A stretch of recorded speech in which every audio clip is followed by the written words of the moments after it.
Democratic. There we go. Now we'll start. Welcome everyone to the Williamson County Democratic Party Alderman Candidate Virtual Forum. How is everyone doing? Great. Great. Wonderful. All right. So I think we are waiting on one more of our candidate to pop in. All right. That doggy's excited. All right. So I want to go ahead and get started because we have very limited time here. Welcome. As I said before, I'm Courtney Rogers, and I'm the Vice Chair of the Williamson County Democratic Party, also joined by our Chair, Dr. Jennifer Foley. I'm also a seventh generation Williamson Countyan and the moderator for this evening's virtual event. We believe strongly that local elections matter, and we're super excited that we have 8 of the 13 candidates joining us for this Alderman Forum this evening. Everyone was invited, and if they could not attend, they were given the opportunity to send in a written statement, and 2 of the candidates took us up on that, so I will be reading that statement for them. I'm going to go through some housekeeping and some quick rules, and then we'll get kicked off with opening statements. Please stay muted until it's your turn to speak. So this goes for the audience and our candidates. If you go off mute and it's disruptive, we will mute you. And if you continue to be disruptive, we will have to remove you from the Zoom. But I know everyone is going to be very respectful of that this evening. This is not a debate. So we're not going to be asking for rebuttal or taking comments and responses to answers. We have 1 minute to answer all of the questions. That's a pretty short time. So we've already explained to the candidates that they will be timed. They're going to see this sign come up when they've got 10 seconds, and then we're going to mute them after 1 minute so that we can go on to the next question and the next candidate. Audience members, this forum is for you. Please leave questions in the chat, and we will ask them in the order that they are received. We have 2 questions that we'd like to ask that we did receive from our members, and then we'll go through for as much time as we have and ask questions from the audience. We're going to start with 1 minute opening statement in alphabetical order by ward. Then we'll get our 2 questions. We're going to switch up the order a little bit so it's not always the same people getting to answer first. Again, we're going to have a limited time, so you'll be muted when your time is up. This is being recorded, so I wanted everybody to know that, and it will be shared on our YouTube channel. So now is the time. If you're not comfortable with that, turn off your camera or say bye-bye because this is being recorded. All right, let's kick this off with opening statements from each of our candidates. We're going to start in Ward 2 with Angela Hubbard. Thank you. Thank you for having this and safely on Zoom. I'm Angela Hubbard, running for Alderman in Ward 2 because I believe we need someone on the board that can formulate and stick to a plan. And I believe I can do that. I am a retired pilot from Delta Airlines, so I know how to put safety and common sense first. I will focus on infrastructure and make sure that the citizens of Franklin are informed and heard. Slow, sustainable growth is a must for Franklin right now. If we focus on our infrastructure, then we can grow responsibly. And that's why I'm running to be the voice of reason. All right, thank you.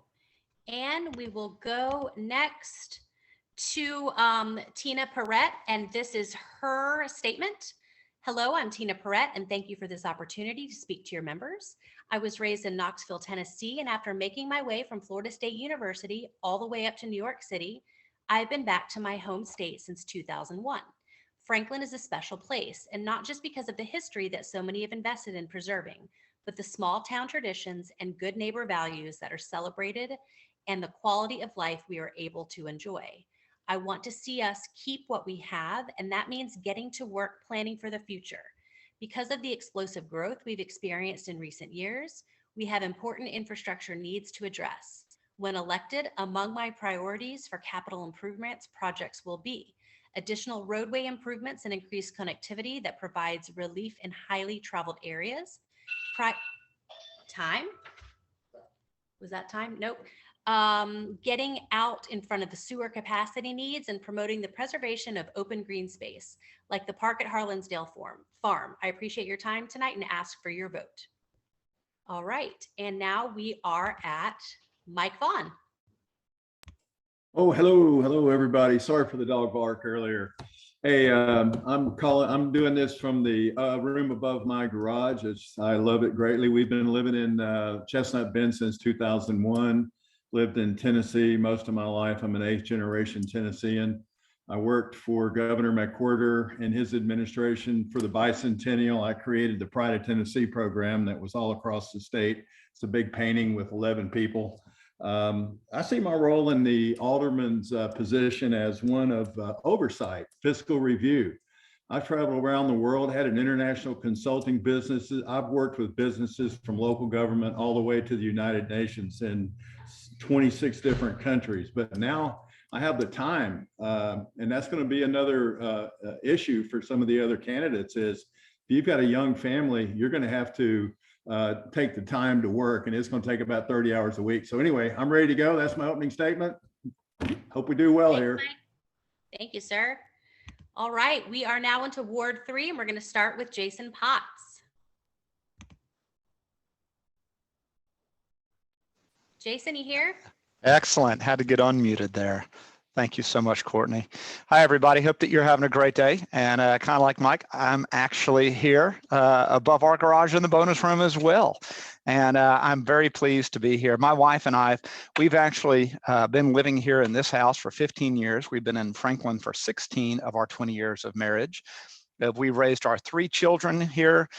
Carter's 18, Sarah's 15, Owen is 12 here in Maplewood. They're currently attending Freedom Middle, Centennial High School, and the Air Force Academy. We attend and are active members of Rolling Hills Community Church. And while living in Maplewood, I've served as our HOA president for 2 terms, on our board of directors for an additional 4 terms. I'm also one of the founding members for the Franklin Alliance of Homeowners Associations that focuses on 16 HOAs here in Ward 3.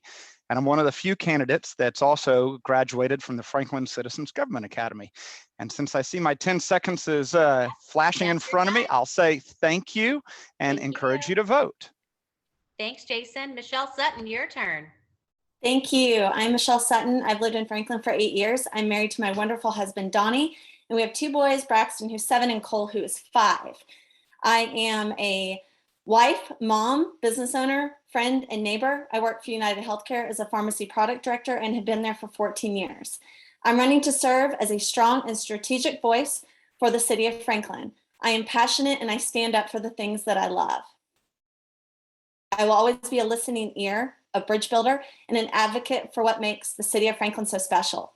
I'm also running for alderman because I possess a strong calling to serve my community, a desire to be a strong, sure voice for the residents and business owners of Ward 3 and ensure we continue on the path of strong financial footing. I will focus on 3 areas: responsible growth, building sufficient infrastructure, and forming collaborative partnerships. Thank you so much for your time, and I would appreciate your vote on October 26th or early voting that starts Wednesday. Thank you, Michelle. All right, Ward 4. We've got Patrick Baggett. I'm going to read this statement. I want to thank the Williamson County Democratic Party for hosting this event to highlight our City of Franklin elections coming up. I regret not being able to attend in person tonight due to a prior commitment, but sincerely appreciate the efforts of so many in the community to encourage citizens to vote on October 26th. I'm running to represent the interest of all Ward 4 residents, and I will work tirelessly to address the pressing issues and concerns facing our city. I would sincerely appreciate your vote on October 26th and encourage everyone listening to visit baggettward4.com to learn more about my campaign or reach out to me directly with any questions or concerns you have. All right, and now it's time for Elizabeth Wanczak. Thank you so much for having me this evening. My name is Elizabeth Wanczak. I am a 12-year resident of Franklin. My husband, Nick, and I have lived in our house in Spencer Hall in Ward 4 since 2009 when we moved here when he was active duty Army. We are the proud parents of 2 beautiful children. Our daughter Clara is 5 and our son Everett is 2. I have had the privilege to serve on the Housing Commission appointed by Mayor Moore since 2017 and had the honor to chair it from 2018 to 2020. My platform is smart growth, fiscal responsibility, and community involvement. I'm particularly worried about and concerned about how Franklin is handling the growth and particularly our floodplains. I would be a no vote on any habitable development in the floodplains, which I know is a conversation that I have a lot as I talk at doors. I am running to make sure that Franklin is the wonderful city that we love and is for all. I believe everyone is welcome in Franklin, and I would be honored to have your vote either starting this Wednesday at early vote or on October 26th. Thank you, Elizabeth. All right, we are now going to hear from 3 of our at-large candidates, and we are going to start with Gabrielle Hanson. Hi, I'm Gabrielle Hanson. I'm the owner of Williamson Real Estate in Franklin. I was voted Middle Tennessee's best realtor by the Tennessean. I am a volunteer with the Land Trust for conservation of land. I had legislation passed with Senator Jack Johnson to allow realtors to be paid as an LLC and divert money to the local governments.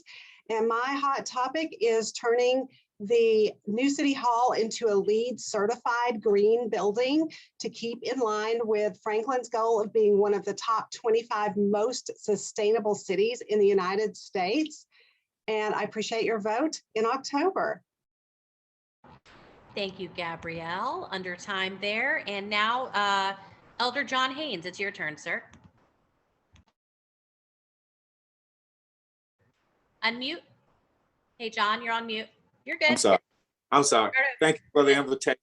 My name is John Haynes, and I am running for Alderman at Large for Franklin, Tennessee. I am a native here, lived here all my life, raised my children. I have 5 adult children. I'm married to a beautiful woman by the name of Julia.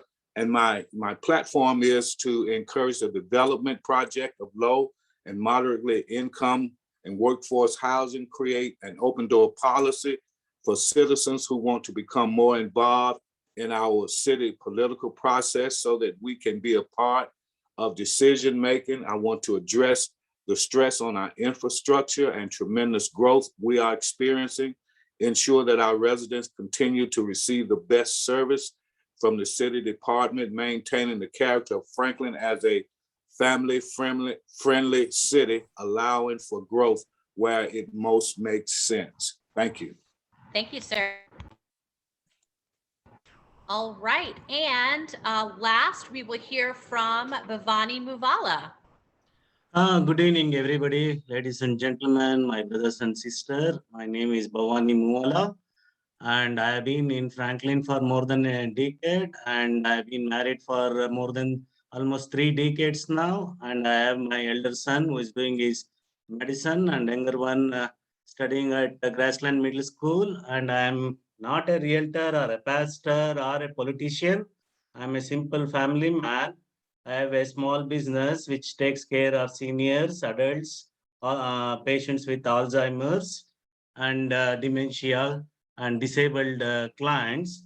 And I'm running as an alderman because I love this city, and I would like to give my experience of staying and living in 2 different continents and different parts of United States. And I go in line with great efforts and foundation of Envision Franklin, Connect Franklin, tourism. I want to preserve the allied school system. Sir. That's your time. Thank you. Thank you. All right, excellent job. So now we know what a minute feels like, right? Okay, so again, audience members, please drop your questions in the chat. We will answer them as they are received. We're going to start with 2 questions that our members would like to ask, and we're going to go in reverse. So here's your question. If you're elected to serve Franklin as an alderman, how will you protect our historic African-American neighborhoods from gentrification? Mr. Muvala, we're going to start with you. You have 1 minute. Sure, I know that Franklin is known for preservation and maintenance of history. And I would always, and I am running for Franklin for All. And I would love and I would work with every organization and every citizen of Franklin to preserve and manage and maintain and respect each individuals of African American community and their heritage. Thank you, sir. All right, now we are going to John Haynes. Could you repeat the question, please? Absolutely. So if you're elected to serve as an alderman, how will you protect our historic African-American neighborhoods from gentrification? Well, that's one of my pet peeves. One of the reasons why I'm running, I didn't get to say that in my opening, but making sure that we recognize how important it is to maintain the history of the African-American people here in our community. As you see that we've been raising money for the African-American Heritage Foundation. We just got a big donation from that, as everyone is pretty much aware of. And we will continue to do that type of things, hoping that we can work with the city and more private donors to continue to preserve our community. Thank you. Thank you, sir. All right. We are now, I'm glad I wrote this down because I would have never remembered the order. All right, Gabrielle Hanson, if you're elected to serve as alderman, how will you protect our historic African-American neighborhoods from gentrification? As a realtor, I know that struggle all too much. It's very challenging to have somebody not want to sell their home for a large profit margin and create within their own heart the desire to keep it as a special historic remembrance in our community. When I first moved here 9 years ago, I met Alma McLemore, and at that point actually began being one of their sponsors of the gala event for the African American Heritage Society, because I understood the importance of the Black conversation in Middle Tennessee, particularly in Franklin. And I want to bring this out towards the youth in our community so they understand the historic role of the African American, their whole heritage, and how significant and the hurdles that they went through to get where they were today. I think it starts in their neighborhood, in their hearts, to rally everybody in the community behind this significant effort. Thank you. All right. Elizabeth Wanczak, how will you protect our historic African-American neighborhoods from gentrification if you are elected? I would love to see the city take a even more active role of working with the individual nonprofits that are like in Hard Bargain and in Natchez. And I would also be more than happy to continue to have the conversations with those neighborhoods about potentially being registered historical zones. I know that when that was discussed in Natchez the most recently, that was not what the neighborhood wanted. And but if there is an interest to facilitate that and continuing just to support the African American Heritage Society of Williamson County and making sure that everyone knows that preserving African American culture and history in Franklin is a priority. Thank you. And Michelle Sutton. Yes, so I definitely am in favor of preservation and the history of our historic neighborhoods.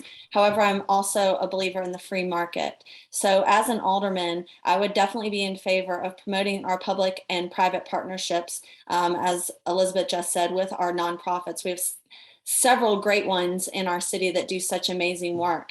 So I want to work with them to preserve these historic places and enhancing the fuller story of Franklin. Thank you. Jason Potts. Thank you very much. I appreciate the question. This is something both near and dear to my heart, because I'm one of my focuses has always been growing up, and even now, is historical preservation of homes and of locations, both known and recently discovered, both here in Franklin and in other cities. Recently, I had the privilege of joining the African American Heritage Society and helping to support, as John had made reference to, raising money to help to save the 264 Natchez Street. And it's been a great experience and almost been a great partner. I think that she, along with others that are in the nonprofit community, as well as the Historic Preservation Society and the Downtown Neighborhood Association and others that are there in that area, as new information comes around from local historian Eric Jacobson and others, we may discover other locations to save. So I'm definitely in favor of this and think it's a great opportunity. Thank you. Mhm. Mike Vaughn. Well, it's a complicated subject. You know, historical homes have a date associated with them and a history associated with them. And if an individual owner has possession of that historical home, and there are multiple of those I know through Hard Bargain and also in Natchez, then there's got to be a way to start identifying and setting those aside. But then you've got other types of structures in there that are owned by people that aren't a part of the neighborhood, and the structures may not have any historical value. So I think the first step is to try to apply some type of historical overlay to those homes that are truly and indeed historic, and come up with a public way to support those and get those into some type of historical registry, even if it's only locally, because there is a complicated blend of non-domestic owners in these neighborhoods. So that's something that needs to be addressed and fixed. Thank you. All right, and now last person for this question is going to be Angela Hubbard.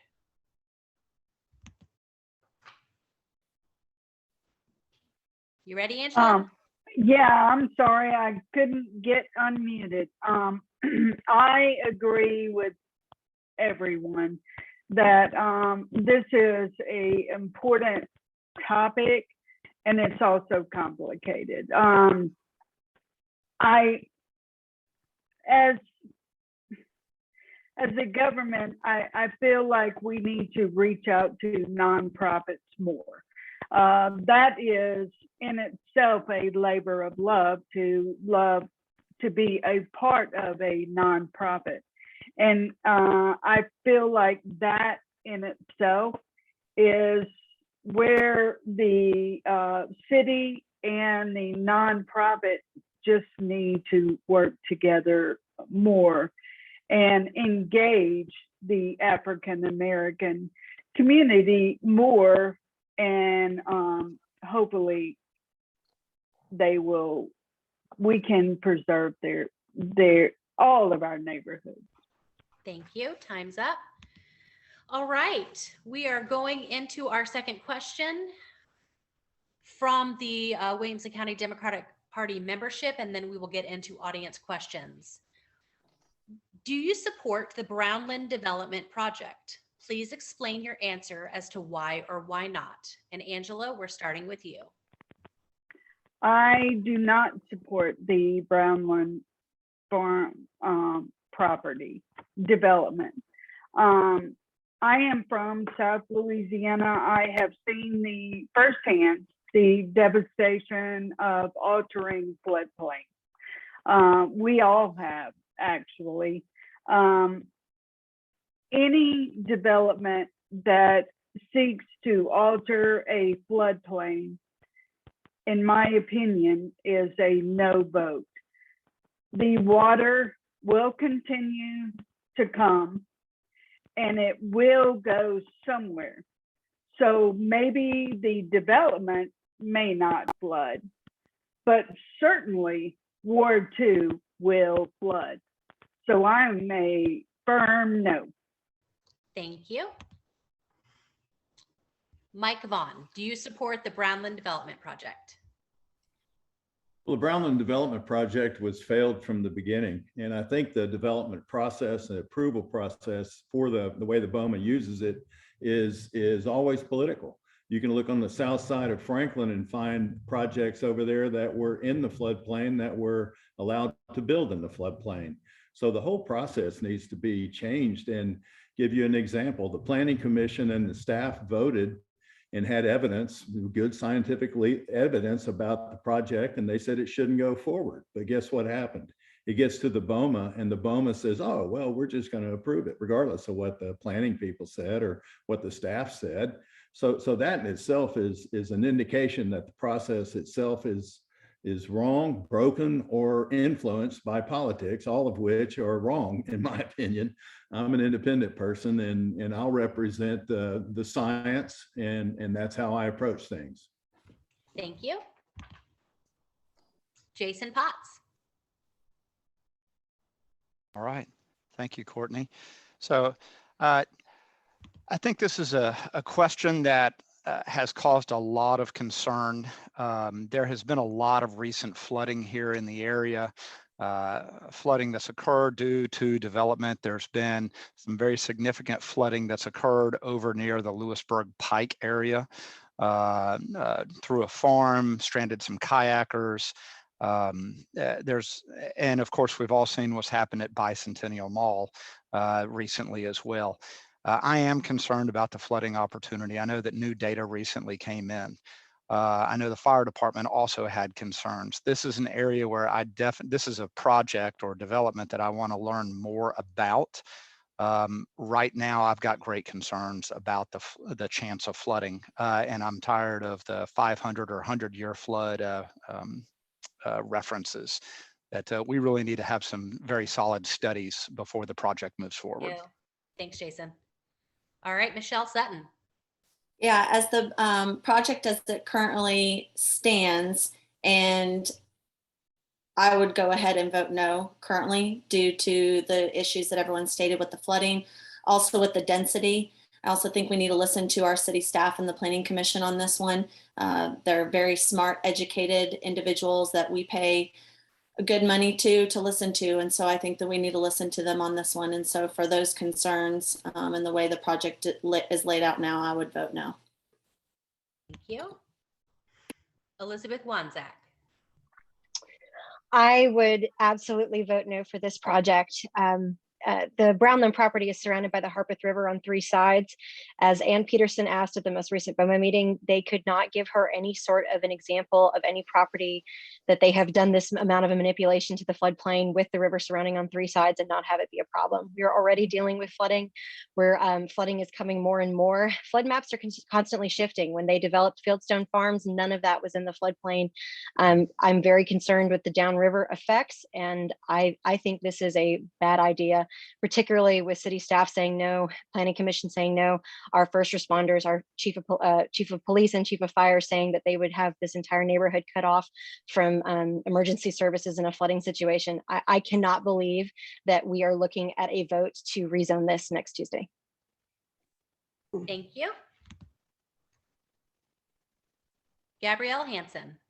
Well, I'm pretty jaded. My daughter did horse competition at Brownland. So to see it developed is kind of heartbreaking, and it kills the memories that we have of the young girls riding at Brownland. If they're going to do something, I'd much rather see a large equestrian type of estate, maybe 15-acre minimums that are more in flow with the terrain, that aren't such a danger to the flood system. As a realtor, I've had so many clients' homes flooded, purchased flood insurance for them, and I have clients' homes flood that are not even in a flood zone because of overdevelopment or improper development. And I do need to know more before I could make a ruling, but my personal opinion is no. I would much rather have it preserved for a similar use to what it had been. Thank you. John Haynes. Thank you, Courtney. What everybody answered, I'm gonna join right in with them. I would vote no. I have family and friends that have been involved in a lot of flooding here in Franklin, and from what I've heard about this development, I don't think they gave it enough study. I think it's more political. So coming from me, no. Thank you. All right, and we will wrap up this question with Mr. Muvala. Thank you. So I am an engineer basically, and I go by statistics, data, science, and what the engineers say, because I always work with the engineers. And as far as this particular development, we know from city engineers and planning commission, and even the citizens involved, it's a big no. And again, it's not only going to affect only that particular development, it's going to impact the neighboring development. I was very worried when they said that the senior development, the seniors who are there cannot be saved if the development happens here. That's a big no. And we are going to lose our Franklin Recreation Center or any other Fieldstone farms. So it's a big no from me. Thank you, sir. All right, we are going to switch over to some questions from our audience. And you can see that there are a couple of questions that have been dropped in the chat. We're going to go in reverse order. Let's have a conversation about affordable housing. It's interesting. There's a question from two people, both about affordable housing. So I'm going to combine the two and ask, how do you define affordable housing? Do you know what the formula is? And can you share your thoughts with us on that? And we'll just stay with you, Mr. Mubala. So there are different ways that you can treat affordable housing.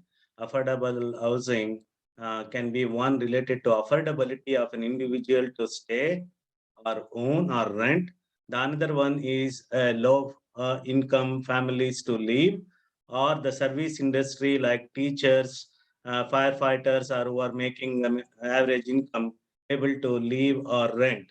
That is what I go with affordability. Next, coming to attainability, with respect to affordability, it is like the non-profit organizations. I always want to work and see what the federal government and other organizations and the city can help the non-profits to attain that particular affordability. And with respect to attainment of living, it can be rents. Thank you.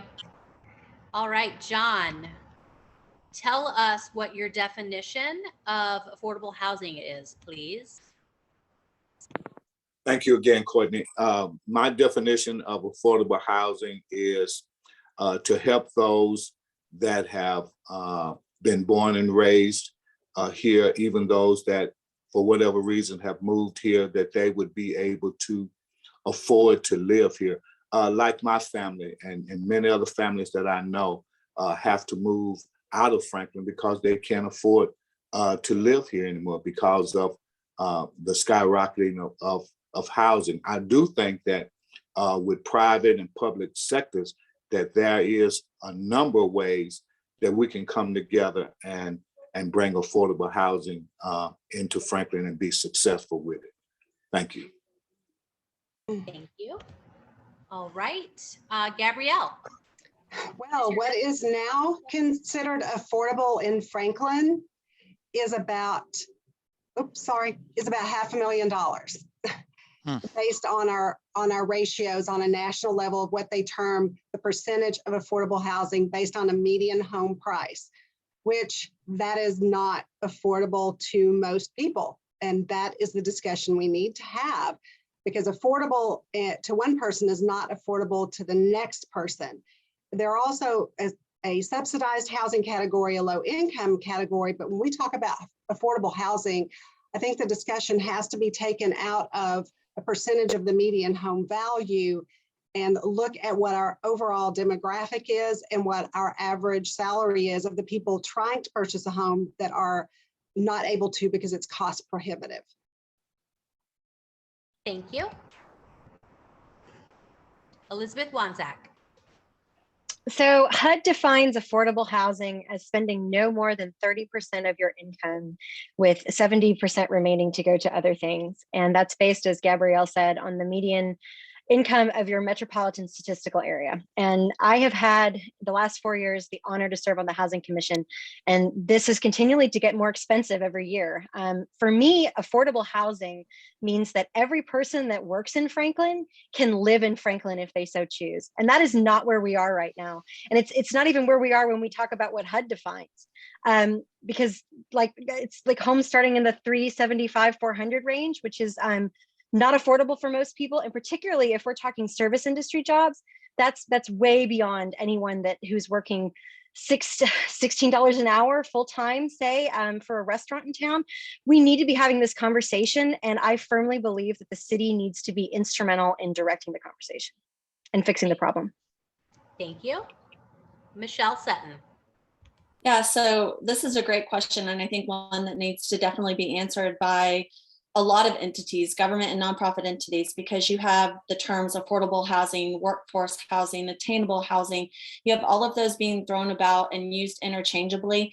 And so I think it's going to be a really important conversation that we need to have as a collective group on what that means for all of us. Me personally, that term has changed throughout my life. I mean, in my 20s, attainable, affordable housing to me was one number. Now it's something different. But again, I think we need to look at it as a whole. Secondly, again, we need to work with our nonprofits. We need to set up an endowment. Our city is a very wealthy city, and our city is a very giving city. Recently raised $600,000, a couple weeks ago for a nonprofit. And I think we need to start setting up endowments to purchase land for builders to build more affordable housing on those for our workforce and firefighters and police. Thank you. Jason Potts. So when it comes to affordable housing, I think Liz did a great job of providing that direction. And I think also the definition of affordable housing, attainable housing, workforce housing, all of this has matured over time as society has grown, as Franklin has matured as well. And this is an area that we do need to take special interest in. And I think that bringing in the right people to be at the table at the right time is key.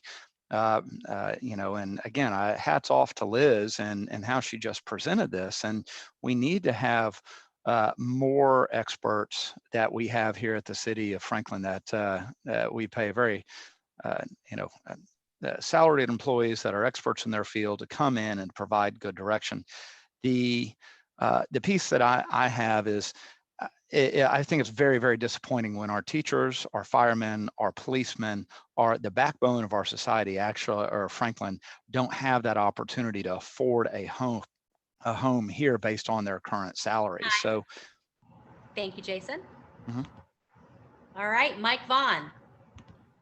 Yeah, affordable housing is an elusive definition, and I agree with what everybody said, but there are certain things the city can do. So in a BOMA role, you can look at ordinances and zoning ordinances and start to carve out sections of Franklin where you can start to offer incentives to developers to put up the types of housing that can be attainable. I mean, our children have moved away and they can't move back here and afford to buy a house.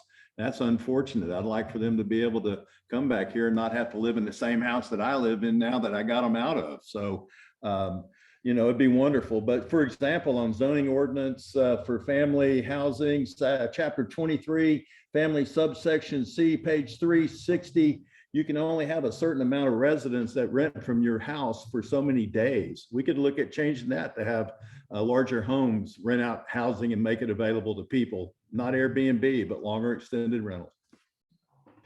Thank you, Mike. All right, Angela Hubbard. Yeah, I too was gonna discuss the 30% of your gross income, but since that has been said, we need to partner with big businesses. Affordability to me means, as Elizabeth said earlier, that if you work here, you should be able to afford to live here. I don't want my daughter's teachers driving south 30 minutes and north every day to come to and from school. They should be able to afford to live here, and we need to partner with nonprofits to make that happen. Thank you, Angela. All right, I'd like to make a point of clarification here. Questions were not released in advance, so a couple of folks are asking that they want to hear the candidates who are not here answer these questions as well. Unfortunately, we didn't do the questions in advance, so you're not going to get an answer from the folks who were here, but I highly recommend that you reach out to them and ask these questions. They all have websites that you can find them on because they're excellent questions and you deserve an answer, especially if your ward is not represented here. So I hope that is helpful for a couple of you who have sent me some questions. All right, we're going to stay in the, we're going to keep it in this conversation about affordable housing. Grant Marsh, who is the secretary for the Williamson County Democratic Party, would like to know what role should local government play in making sure housing is available to longtime residents, children of current residents, Mike, like what you just said, and civil servants, first responders, et cetera. I'm going to combine another question there. Angela Gentry, she said, yes, I was asking the same question. How will the issue of filling vacant workforce positions if those workers can't find a place to live here? So let's stay on this conversation. So we know what everyone's definition of affordable housing is, but ultimately, what do you think your role is as an alderman, right? Because aldermen don't get to make all of the rules around this, right? So we are going back to Mr. Muvala. If you would let us know what you think the role is of the local government in making sure that all the folks we're talking about can live where they work.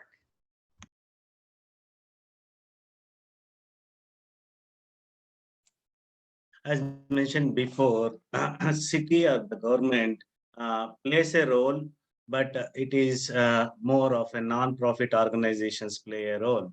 When coming to the city can play the role by raising the bonds, by giving the deductions of taxes or certain provisions to the builders, or finding a place and not taxing much to the citizens or to the builders, and also making sure that it works with the federal government and other organizations which provide the funds to the local governments to get the place for everyone. Like how I mentioned, Franklin is for all, and we need everyone to live here, whether it's teachers or firefighters or firemen or anyone, the service industry.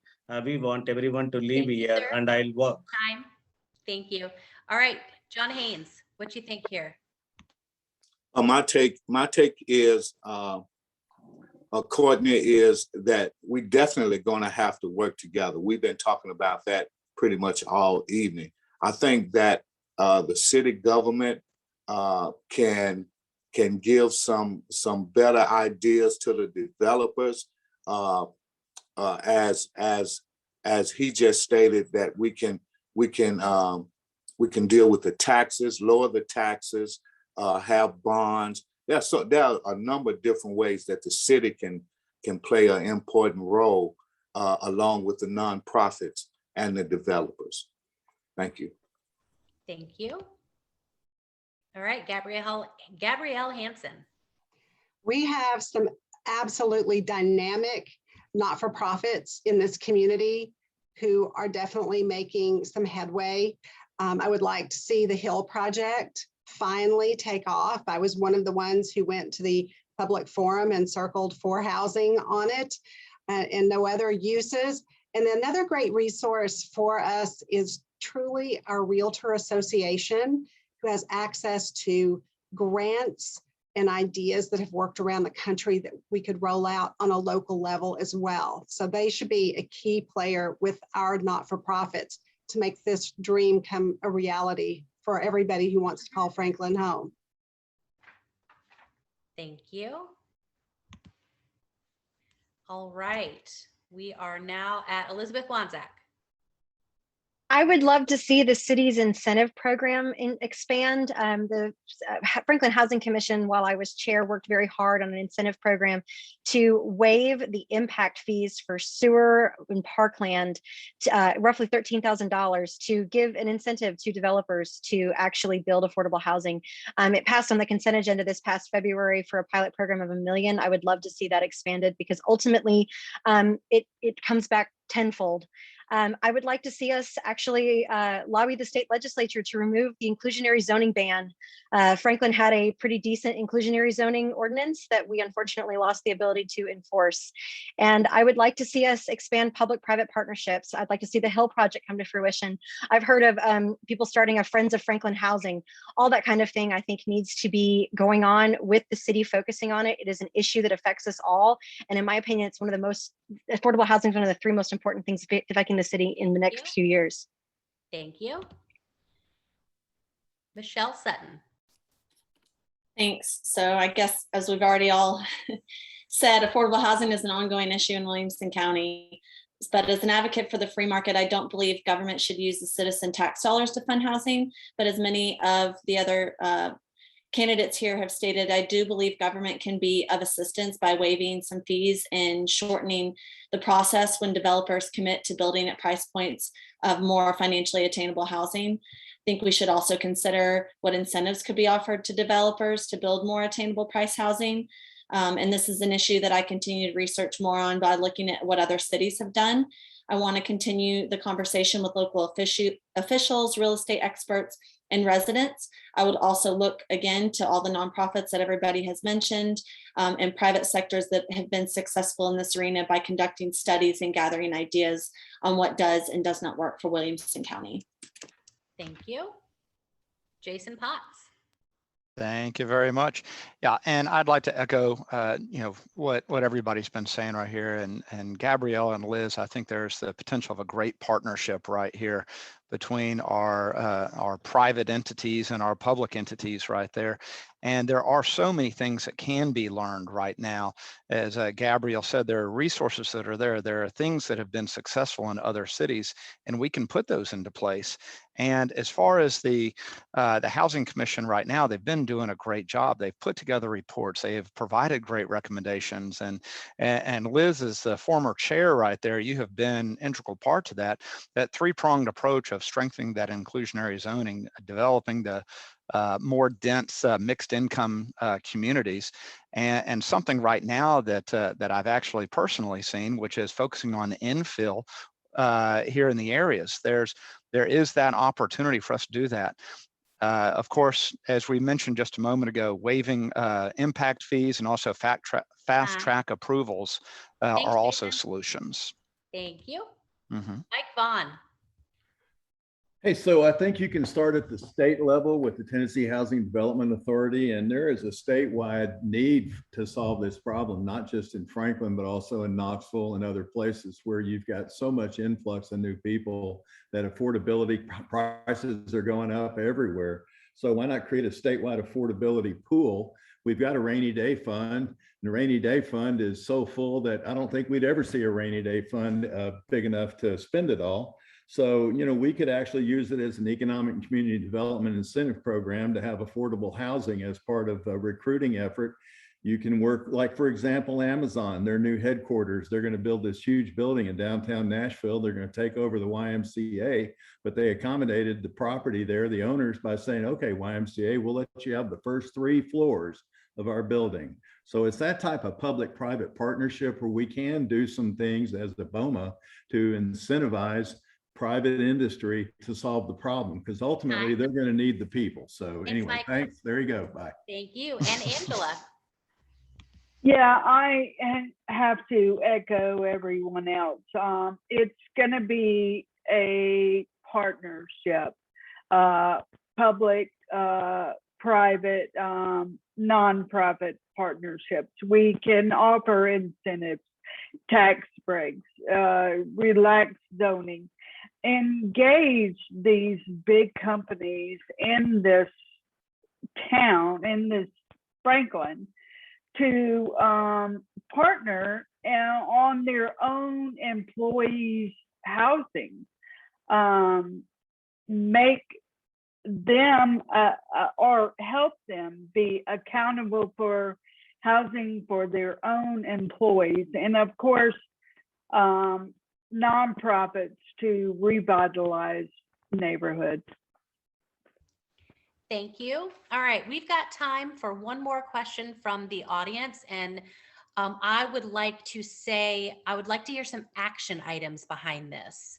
So the Hill project, which a few of you mentioned in this conversation, has been discussed for years with little to no progress. What action can be taken within a 1-year time frame to actually help this issue? So Hill project, 1 year. And Angela, are you having tech problems? Okay, you know what? We're going to start. Angela has to sneeze. We are going to, Mike, we're going to go to you and then we'll come back to Angela. Okay, so repeat the question again. I was. All right, so the Hill project has been Got it. discussed for years. Got it. What's an action item? Well, the Hill project, if you have leadership at the BOMA, and you're going to have 4 new positions up there, so you can't have the old politics driving everything. There's an opportunity, and I'm one of those kind of people. I'll drive the issue, and I'm not afraid to take the hits, but it needs to get finished. And so I think with the right leadership, you can motivate the other aldermen to cause the city and others involved, the stakeholders, to come up with a plan and put it to a vote and get it done. I mean, there's no reason why it can't be done. It's just a lack of forceful leadership, positive forceful leadership. Thank you. Angela, you want to come back? You want me to keep going? All right, Jason Potts, we're going to go to you. All right. And so regarding the Hill project, I think you've got to have the right people at the table. So that's the first thing I'm going to do, is actually bring the right people together. And as Mike talks about the leadership piece of it, I think you've got to go ahead and fast track part of the timeline and make things that are going to be realistic. I don't think that we're going to, as much as we might like to say the forceful leadership piece of it, I think that there has to be accountability tied into that as well. And if we're going to say it's taken us 4 years, what's caused the 4-year delay? So that's where I am, is the accountability side of it. Maybe that we need to have new people at the table right now. And I definitely want to bring in our established staff. And then also there could be the opportunity where we have to bring in some private contractors here to help to solve the problem as well, if we want to get it done within 1 year, as you referenced. Thank you, Jason. Mm-hmm. All right, Michelle Sutton. Yeah, so communication is one of the 3 pillars of what I'm running on, and it's purposeful communication. So first and foremost, it would be to communicate with those people, bring people to the table and have a conversation, a frank and honest conversation about what is going on, and find out what the barriers are for this project not moving forward, and find out what we need to do and put a timeline together of exactly what we need to do to remove those barriers to make this go forward. I'm a product manager at my job, and so I run on timelines and I run a tight ship, and I would do the same thing in this position. So again, putting an exact timeline in place and holding people accountable to those timelines and making sure that we get this project moving and on its feet. Thank you. Angela, we're going to come back to you. Thank you. I have a love-hate relationship with this time of the year, and my sinuses are not liking it right now. I echo everyone else. Why does every project set before the board take years? Even Brownland has been years, and it hasn't been resolved. And that is a issue with the Hill project as well. And like everyone said, we need people at the table that can get this project done and move forward, because we do have a affordability issue here. Thank you. Elizabeth? think the first thing I would do is take a meeting with Assistant Administrator Vernon Girth and ask why the RFP process that happened 2 years ago was completely tabled.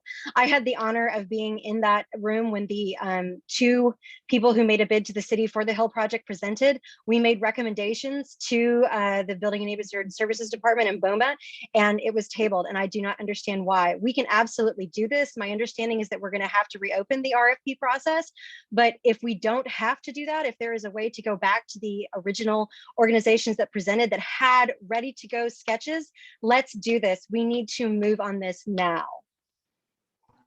Thank you. Gabrielle. All I can say is change is coming. So guess what? We're going to talk about it. We're going to make everybody uncomfortable, and we are going to bring up those things that have been tabled that could be big benefits for our community, including this. Half the people, maybe more, in Franklin don't know anything about this project, and it's about bringing it back to public awareness so we can finally act on it. We have to rediscuss it, bring it out, get the public behind us, and do something. Change is coming. 4 new aldermen, something's going to get done. Thank you. And John. Thank you, Courtney. Just like everybody else said, you know, what was the issue? Why did it get tabled? What's taking it so long? I think we had everything in place. For whatever reason it got tabled, I have no idea. And I'm like Gabrielle, change is coming. And if I'm elected, I'm going to make sure that we bring it up, that we move it forward. And like you say, it shouldn't take over a year to get it done. Thank you. Thank you. And lastly, Bhavani Muvala. Tell us how to get it done.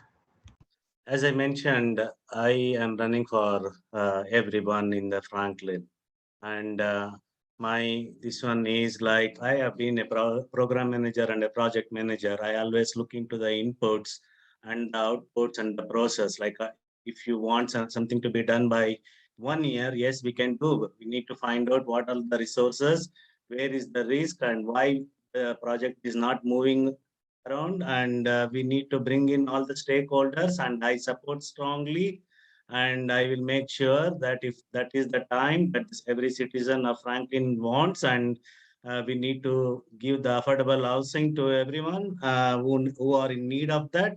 I will work on it, and I will work on all the process, and I will make it faster and get it done. And I am here for the change, and I will be doing it.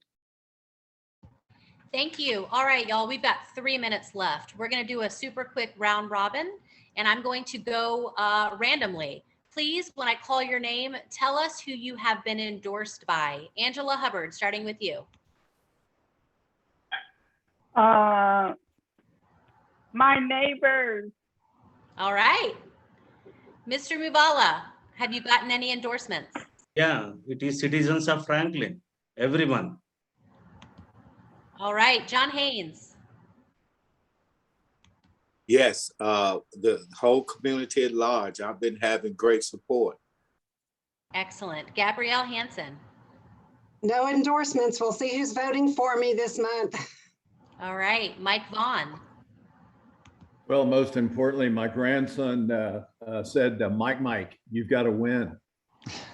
Mike. Cute. Jason Potts. Hi, thanks, Courtney. Yes, actually, I have been endorsed by the Franklin Firefighters Association, and I'm very excited for that. I've been big supporter of our Franklin firefighters here locally. And I also have the endorsement of our current Ward 3 Alderman, Scott Speedy. He's also endorsed my race, and I've had a few others as well. All right, Elizabeth Wanczak. I have been endorsed by Vote Mama, Run for Something, and Women for Tennessee's Future. Thank you. And Michelle Sutton. I have been endorsed by my neighbors, family, and my friends. All right. Thank you, everyone. We've ended a minute early. Candidates, thank you for being here and taking the time. And thank you all for showing up. This will be on the Williamson County Democratic Party's YouTube channel, most likely by tomorrow. Please do your research on your candidates. The most important thing you can do is vote. Early voting starts Wednesday the 6th. It runs until the 21st. And then election day is on the 26th. Y'all, local elections matter. So thank you for being here. Bye. Thank you. Thank Bye. you. Have a great day. Thank you. Thank you, everyone. Thank you.